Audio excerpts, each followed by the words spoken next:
done out of section B. I know this isn't in your mock, but we're going to learn it at some point, so I thought I may as well do it now so you've got a full paper here. Right, so don't forget for section B's, you must write them all on the lined paper provided in the booklet.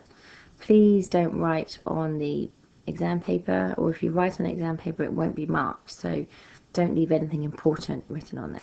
Alright, so I'm going to try and squidge it in if I can, just to save space. So we've got to show that AB is equal to -1, 0, 1.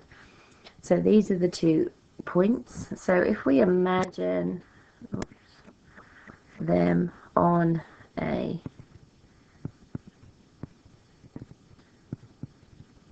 set of axes here, here's A, here's B.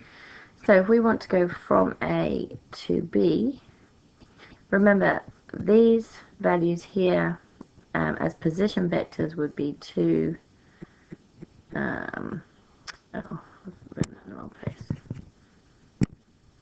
So this would be 2, 1, 4, and this would be 1, 1, 5. Okay, remember a position vector is from the origin. So if we're going from A to B, then we have to go the reverse of A. So we've got -2, 1, 4, and then positive version of B, +1, 1, 5. Oh, put brackets so it's okay. So we've got -2 plus 1 is -1, -1 plus 1 is 0, and -4 plus 5 is 1. Okay, alright, hence, so again, that, remember, don't forget, that means that we've got to use that information to help us. A direction vector for L1. So if L1 passes through these 2 points, that must mean that the direction vector would be this here. Very straightforward. Oops, -1, 0, 1.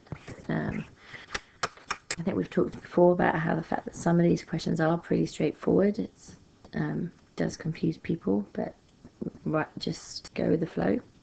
And now a vector equation. So remember, a vector equation for the line has to have a position vector and a point to start with.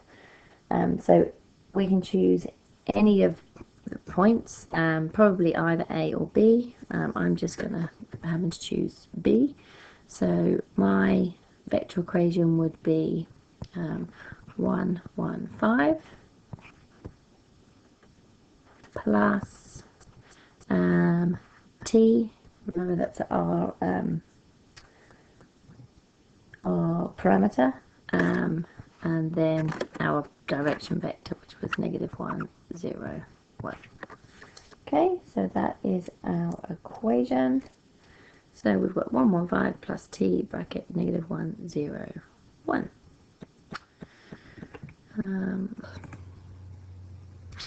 Okay, so we've now got another line, L2. This is our line for this. Notice they've used S as their parameter, so it was just as well we used T, but you could have used something else, but try to avoid using ones that they've got for something else. Alright, so we know that they intersect at the point P. We need to find the coordinates of P. I need a little bit more space here.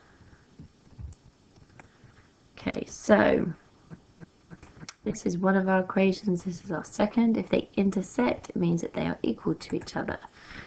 So, let's see, we can say that 1 plus negative T equals 4 plus 0s. We'll try to do this for a second. We've got 1 plus 0t equals 7 plus -s, and 5 plus t equals -4 plus s. Okay, so moving on from this one. So we've got 1 minus t equals 4, which means that t is -3.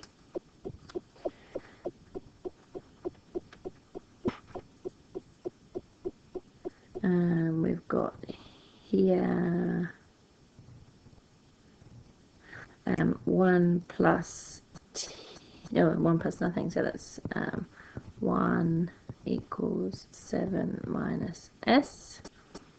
So that means that s equals 6. Gosh.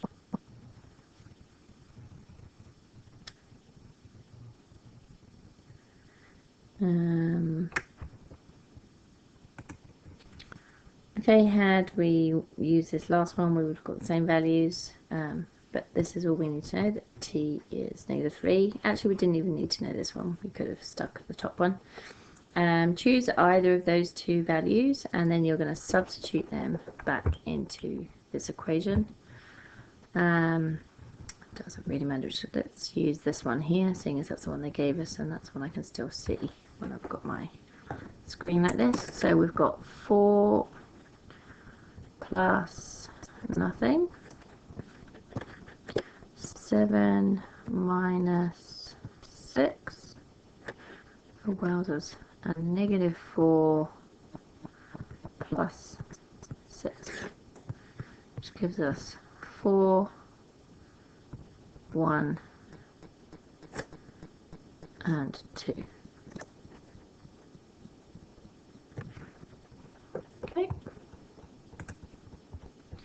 Okay, write down a direction vector for L2. Well, this is our direction vector here. So 0, -1, 1. Okay, that's the part 1. That's what it was. 0, -1, 1.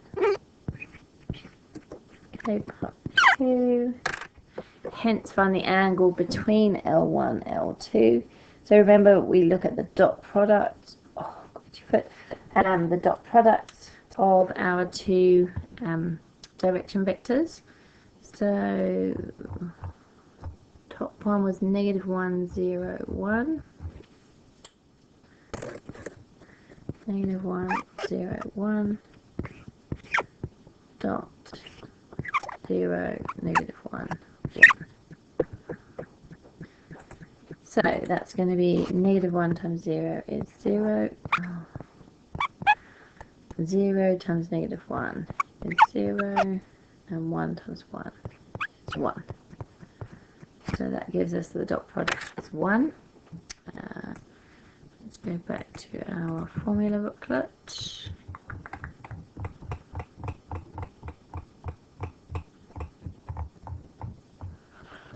Here we go, the angle between two vectors is the dot product over the modulus of the two multiplied together. And so that gives us the cosine of the angle. Oh, let's snip it.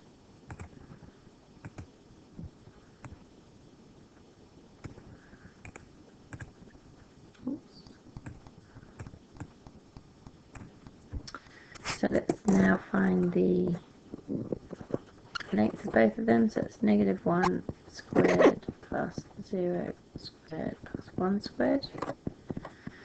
So it's square root of 2. And then we've got 0 squared plus 1 squared plus, oh sorry, it should be negative, plus 1 squared, which is also root 2. So that means that cosine theta equals 1 over root 2 times root 2, which is 1 over 2. So this is where we need to remember that the value cos of an angle is equal 1/2. So this is going back to our special triangles. I'm going to go straight to it and hope that you remember this. So here we've got our hypotenuse of 2. Our angle here is, sorry, our length here is 1. So this was, remember, a equilateral triangle that we cut up. This angle here was 60. This was 30. Okay, oh, that doesn't look like 30 at all. And this value here would be 2 squared minus 1 squared, square root 2 is root 3. Okay, so that's our special triangle. we're saying that the cosine of an angle is equal to 1 over 2. So this we need to be our adjacent side. This we need to be our hypotenuse. And for that to happen, here's our hypotenuse, here's our adjacent. So we're looking at 60. So we're saying that theta equals 60 degrees.